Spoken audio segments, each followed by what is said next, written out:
Hi friends, welcome to our channel. Latest episode చాలా ఇంట్రెస్టింగ్గా సాగబోతుంది. రాత్రి సమయంలో నిద్రపోకోకుండా స్టడీ టేబుల్ మీద బుక్స్ పెట్టుకొని ఒక ల్యాంప్ పెట్టుకొని జానకి చదువుకుంటూ ఉంటుంది. ఇది చూసేసిన మల్లిక ఒక్కసారిగా షాక్ అయిపోతుంది. ఇదేంటి, జానకి రూమ్లో ఇంత పెద్ద స్టడీ టేబుల్, అన్ని పెద్ద పెద్ద బుక్స్, అంటే జానకి 5వ తరగతి చదువుకోలేదన్నమాట అని షాక్ అయిపోతుంది. తనకి న్యూస్ పేపర్లో మన జానకి ఫోటో పడుతుంది కదా, దాన్ని కూడా గుర్తు చేసుకొని ఇక జానకిని అసలు నిజస్వరూపం అత్తయ్యకి చూపించాల్సిందే అని చెప్పేసేసి ఇక జ్ఞానాంబ ముందు ఈ నిజాన్ని బయట పెడుతుంది మల్లిక. అయితే జ్ఞానాంబ కనీ విని ఎరుగని విధంగా మల్లికకు ఊహించని శిక్ష వేయబోతుంది. జానకికి శిక్ష వేయకుండా మల్లికకు ఎందుకు శిక్ష వేసింది అనుకుంటున్నారా? అదంతా కూడా రామ వేసిన ప్లాన్.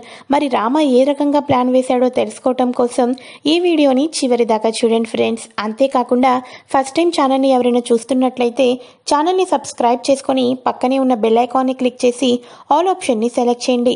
ఇక రామ ఏమో ఇంటికి రాగానే జానకి స్టడీ టేబుల్ మీద చదువుకుంటూ ఉంటుంది. ఇక వెంటనే జానకి తోటి రామ, జానకి గారు మీరు చదువుకుంటూ ఉండండి, నేను ఇప్పుడే వెళ్ళొస్తాను అని అంటూ ఉంటే ఎక్కడికండి అని చెప్పేసి అంటుంది. ప్రతిరోజు రాత్రి పడుకునే ముందు మా అమ్మకి కాళ్ళు ఒత్తటం నాకు అలవాటు కదూ, అందుకని చెప్పేసేసి అని అనగానే, ఏవండి నేను అత్తయ్యని అమ్మలాగా భావిస్తున్నాను కాబట్టి ఈరోజు అవకాశం నాకు ఇవ్వండి, మీరు ముందు పడుకోండి అని చెప్పేసేసి రామాని పడుకోపెట్టేసి ఇక మన జానకి వాళ్ళ అత్తయ్యకి కాళ్ళు నొక్కుదామని వెళ్తుంది. ఇక మన మల్లికకేమో అసలు వీళ్ళిద్దరూ ఏం మాట్లాడుకుంటున్నారు, ఏం చేస్తున్నారని అంతా అబ్జర్వ్ చేస్తుంది. ఇంకేముంది, అత్తయ్యకి పెద్ద కోడలు కాలు నొక్కుతుంది. ఇంకా ప్రతిరోజు పెద్ద కోడలికి ఇక బొట్టు పెట్టి పూలదండ వేసి హారతి ఇచ్చి ఒక దేవతలాగా భావించేస్తుంది. మంచు కొండలాగా మనసు కరిగిపోతుంది మా అత్తయ్యకు. ఇప్పుడు నేను జానకిని ఏదో రకంగా ఇరికించాలి, లేకపోతే నేను ఉండలేకపోతున్నాను అని చెప్పేసేసి ఇక మన మల్లిక అటు ఇటు తిరుగుతుంది. ఇంత జరుగుతుంటుంటే అసలు ఈ రామ బావగారు ఏం చేస్తున్నారు? అయినా సరే ప్రతిరోజు కాలు నొక్కేది తనే, ఆ లావిని ఎందుకు పంపించాడు, ఈయనేం చేస్తున్నాడు రూమ్లో అని చెప్పేసి డోర్ ఓపెన్ చేసి చూస్తుంది మల్లిక. ఇంకేముంది, ఒక పెద్ద స్టడీ టేబుల్, దాని మీద బుక్స్, ఒక ల్యాంపు, ఇదంతా చూస్తుంది. ఈ సెటప్ అంతా కూడా చదువుకుంటున్న వాళ్ళ ఇళ్లల్లో కదా ఉండాల్సింది, అటువంటిది జానకి రూమ్లో ఎందుకున్నాయబ్బా అంటే జానకి చదువుతుంది. ఆ రోజు అలాగే ఇంగ్లీష్ న్యూస్ పేపర్లో జానకి ఫోటో కనిపించింది. ఈ విషయాన్ని అత్తయ్యకి చెప్పేయాలి అని చెప్పేసేసి ఇక వెంటనే పరుగున జానకిని బుక్ చేద్దామని చెప్పేసేసి జ్ఞానాంబ రూమ్కి వస్తుంది. ఈ లోపల గోవిందు జ్ఞానాంబ తోటి, అబ్బబ్బబ్బా నీ పెద్ద కొడలు బంగారమే జ్ఞానం, చూడు ఎంత చక్కగా నీకు కాలు నొక్కుతుందో, ఏ రోజైనా చిన్న కోడలు నొక్కిందా అని చెప్పేసేసి జానకిని పొగుడుతూ ఉంటే మన జానకి మాత్రం వాళ్ళ అత్తయ్యకి కాళ్ళు నొక్కుతూ ఉంటుంది. ఇక అక్కడికి మల్లిక అత్తయ్య గారు అని చెప్పేసి అనగానే, ఏమొచ్చింది, చౌకోసిన మేకలాగా అలా అరుచుకుంటూ వచ్చావు, మళ్ళీ ఏం చేస్తున్నావు నువ్వు అని అనగానే, అమ్మో అత్తయ్య గారు మిమ్మల్ని చూస్తుంటే నాకు చాలా బాధ ఇస్తుంది అత్తయ్య గారు అని అనగానే, నన్ను చూస్తుంటే నీకెందుకు కోడలి పిల్ల అంత బాధ వేస్తుంది, కారణం ఏంటి అని అనగానే, అత్తయ్య గారు మీ పెద్ద కోడలు చాలా మంచిదని, మీకు సమాజంలోనూ ఈ ఊరిలోనూ మీ గౌరవ ప్రతిష్టలను పెంచుతుందని చెప్పేసి పెద్ద కోడల్ని మీరు నెత్తి మీద పెట్టుకుంటున్నారు.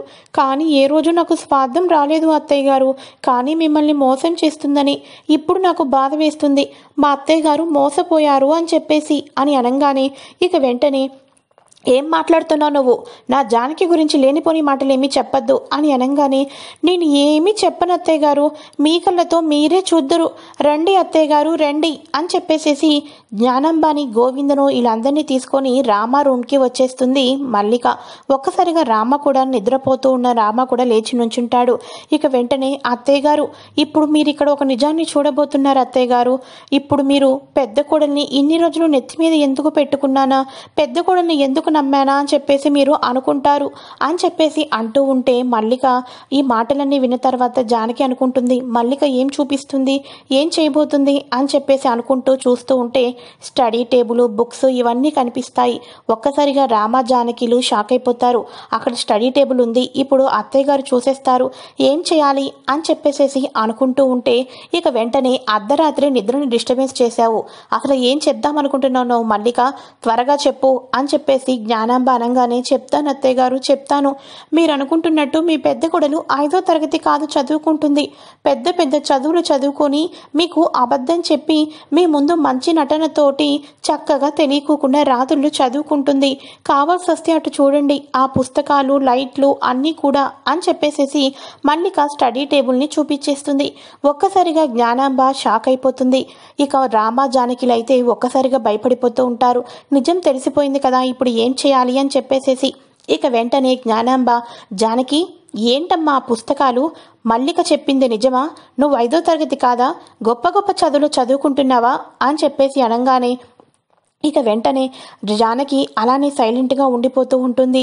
ఏం జానకి, నీ కోడలు వేసిన నింద నిజమా అబద్ధమా చెప్పు అని చెప్పేసి అనగానే, నేను చెప్తానమ్మా అని చెప్పేసి రామ అంటాడు. ఇక వెంటనే జానకి ఆశ్చర్యపోతూ ఉంటుంది. ఇక వెంటనే జ్ఞానాంబ, ఏంటి రామ, ఏంటి ఆ పుస్తకాలు జానకి రూమ్లో ఉన్నాయంటే నీకు కూడా తెలిసే తీరుతుంది, ఏంటిది అదంతా కూడా అని అనగానే, అమ్మ మల్లిక చెప్తున్నట్టు జానకి గారు రాత్రి నిద్రపోకుండా చదువుకుంటున్నారు. కాకపోతే మల్లిక అనుకున్నట్టు నా భార్య గొప్ప గొప్పలు చదువుకోవటం లేదమ్మా, నా భార్య 5వ తరగతే చదువుకొని వచ్చింది అని అనగానే, 5వ తరగతి చదువుకొని వస్తే మరి ఈ పుస్తకాలతో ఏం పని బావగారు, అర్ధరాత్రులు చదువుకోవడం ఏంటి అని అనగానే, ఒక్క నిమిషం ఆగు మల్లిక నువ్వు అని చెప్పేసి, అమ్మ నిజంగానే జానకి గారు 5వ తరగతి చదువుకున్నారు, కానీ ఈ పుస్తకాల సంగతి ఏంటంటావా?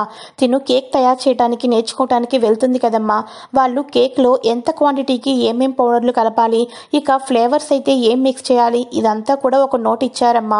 ఆ పుస్తకాన్ని జానకి గారికి ఎలాగో వాళ్ళ అన్నయ్య దగ్గర, అమ్మా నాన్నల దగ్గర ఇంగ్లీష్ నేర్చుకుంది కదూ, అందుకని ఆ పుస్తకాన్ని ఇంటికి తెచ్చుకున్నారు. ఇంటికి తెచ్చుకుని కేక్లో ఏ రోజు ఏ ఫ్లేవర్ వేస్తే ఏ షుగర్ ఎంత వేయాలి దానికి సంబంధించిన నోట్బుక్ వాళ్ళు ఇచ్చారమ్మా. దాన్ని జానకి గారు రాత్రిపూట 1 గంట నిద్ర పక్కన పెట్టుకొని కేక్ తయారు చేయటం కోసం కష్టపడుతున్నారు. ఇంకొన్ని రోజులు ఇవన్నీ నేర్చుకుంటే కేక్ తయారు చేయటం కూడా వచ్చేస్తుంది అని చెప్పేసి అనగానే ఒక్కసారిగా జ్ఞానాంబ ఆనందపడుతూ ఉంటుంది. మల్లిక మాత్రం షాక్ అయిపోతుంది. ఇక వెంటనే, ఏంటి బావగారు అని అనగానే, ఆగు మల్లిక, నీకు చెప్తుంటే అర్థం కావటం లేదా? ఇదేనమ్మా జానకి గారు మన కుటుంబం కోసం ఎన్నో కష్టాలు పడుతున్నారు.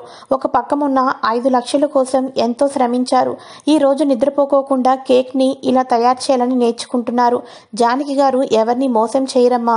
జానకి గారు ఎప్పుడు కూడా ఈ ఇంటి కోడలుగా నీ పరువు ప్రతిష్టల్ని పెంచుతుంది తప్ప దిగజార్చదమ్మా అని అనగానే, అవునత్తయ్య గారు, కేక్ తయారు చేయటం కోసమే అదంతా కూడా నేను చదువుకుంటున్నాను అని చెప్పేసేసి మల్లిక అంటుంది. ఇక వెంటనే మన జానకి అంటుంది. జానకిని జ్ఞానాంబ దగ్గరికి తీసుకొని, నా పెద్ద కోడలు బంగారం, నేను ఎంతో అదృష్టవంతురాన్ని కాబట్టి నీలాంటి కోడలు నాకు దక్కింది అని చెప్పేసి అనగానే, ఇక వెంటనే, అత్తయ్య గారు నాకు నిద్ర వస్తుంది అత్తయ్య గారు, నేను వెళ్ళి నిద్రపోతాను, ఉంటానే అని చెప్పేసి మల్లిక అక్కడి నుంచి మెల్లగా జారుకోబోతుంది. ఏయ్ మల్లిక ఆగు అని చెప్పేసేసి జ్ఞానాంబ అరుస్తుంది. ఇక వెంటనే మల్లిక, ఏమైంది అత్తయ్య గారు అని అనగానే, 24 గంటలు కూడా తోటి కోడల మీద స్వార్థం, అసూయ, లేకపోతే అత్తయ్య మీద నీకు ఏదో ఒకటి. అసలు నువ్వేమనుకుంటున్నావు? ప్రతిసారి తోటి కోడల మీద ఇలా నీకు పిత్రీలు చెప్పడమే పనైపోతుందా? పూర్తిగా ఒక విషయం గురించి అవగాహన చేసుకోవు. ఒకరి మీద ఏదో ఒకటి కల్పితం చేసేసి వాళ్ళను ఇరికిద్దాము అనుకుంటున్నావేమో. ఇక నీ ఆటలు చెల్లవు. ఇలా ఎన్నిసార్లు అని చెప్పేసేసి జానకి మీద ఈర్ష పడుకుంటూ లేనిపోనివన్నీ సృష్టిస్తావు? నీకు చెప్పి చెప్పి నాకు ఇసుగొస్తుంది. నా పెద్ద కోడలు ఇంటికి వచ్చినప్పటి నుంచి ప్రతిదీ కూడా నేను సంతోషించేటట్టే చేస్తుంది. నువ్వు ఉన్నావు అత్త మీద, లేకపోతే తోటి కోడల మీద ఈర్ష్యపడటము, ఏదో ఒకటి చేస్తూ ఉంటావు. కాబట్టి నీకు నేను శిక్ష వేసి శిక్షించాలి, అప్పుడే నీకు బుద్ధి వస్తుంది అని అనగానే, అత్తయ్య గారు అని చెప్పేసి అంటూ ఉంటుంది. అత్తయ్య గారు లేదు, ఏమీ లేదు. అయినా సరే జానకి నాకు కాలు నొక్కడానికి నా దగ్గరకు వచ్చింది. రామ నిద్రపోతున్నాడు. జానకి రూమ్లో ఆ పుస్తకాలు, ఆ లైట్లు ఉన్నాయని నీకెలా తెలిసింది అంటే, పక్కన భార్యాభర్తలు ఏం చేస్తున్నారా, ఏం మాట్లాడుకుంటున్నారా విందామనే కదూ.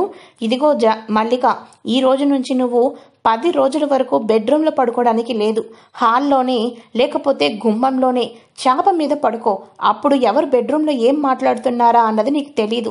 దోమలు కుట్టుకుంటూ నేల మీద నిద్ర పడక అవస్థలు పడుతూ ఉంటే అప్పుడు నీ బెడ్ మీద నీకు పడుకునేటట్టు ఆనందం వస్తుంది తప్ప పక్కన వాళ్ళు ఏం చేస్తున్నారా అన్న ఆలోచన రాదు.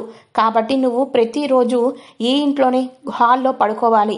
దీనికి నువ్వు విరుద్ధంగా ఏదైనా చేసినట్టు నాకు తెలిస్తే నువ్వు వెళ్ళి తార్ఖానాలో పడుకుంటావు, జాగ్రత్త అని చెప్పేసేసి ఇక జ్ఞానాంబ వాళ్ళు వెళ్ళిపోతారు. ఇక రామాజానకిలు లోపలికి వెళ్ళిపోతూ ఉంటే జ్ఞానాంబ లోపలికి వెళ్ళిపోయిన తర్వాత మల్లిక అనవసరంగా నేనే ఇరుక్కున్నాను కదా, చీచీ అని చెప్పేసి తల పట్టుకుంటుంది. ఇక రామ జానకితో మీరు సమయానికి అలా చెప్పకపోతే నేను అత్తయ్య గారితో నిజం చెప్పేద్దాం అనుకున్నానండి అని అనగానే, జానకి గారు ప్రతి నిమిషం మీకు నేను సహాయం పడ్డానికి మిమ్మల్ని నేను ఎప్పుడు కూడా ఒక గంట కనిపెడుతూనే ఉంటాను. మీరు ఇటువంటి విషయంలో భయపడకండి, రేపటి నుంచి జాగ్రత్తగా ఉండాలి. ఇంకా ఆ మల్లికకు మన మీద అనుమానం వచ్చింది అని అనగానే, అవునండి మల్లిక ఈ మధ్య నా మీదే ఇది చూపిస్తూ ఉంటుంది, కాబట్టి నేను కూడా జాగ్రత్తగా చదువుకుంటాను. అయినా సరే ఈ సమయంలో మీరు చేసిన సహాయం నేను ఇక ఆనందపడిపోతున్నానండి అని చెప్పేసి మన జానకి రామాని ఇక హృదయం మీద పడి ప్రతి నిమిషం తన గురించి ఇంత పరితపించే భర్త దొరకటం నా అదృష్టం అని చెప్పేసి రామాని హక్ చేసుకుంటుంది జానకి. ఇక రామ కూడా చాలా సంతోషపడిపోతూ ఓన్లీ హగ్గేనా అండి, ముద్దు లేదా అని చెప్పేసేసి బుగ్గను చూపిస్తూ ఉంటాడు. ఇది ఫ్రెండ్స్ లేటెస్ట్ ఎపిసోడ్. ఈ వీడియో కనుక మీకు నచ్చినట్లయితే లైక్ చేయండి, షేర్ చేయండి, సబ్స్క్రైబ్ చేయండి. Thanks for watching.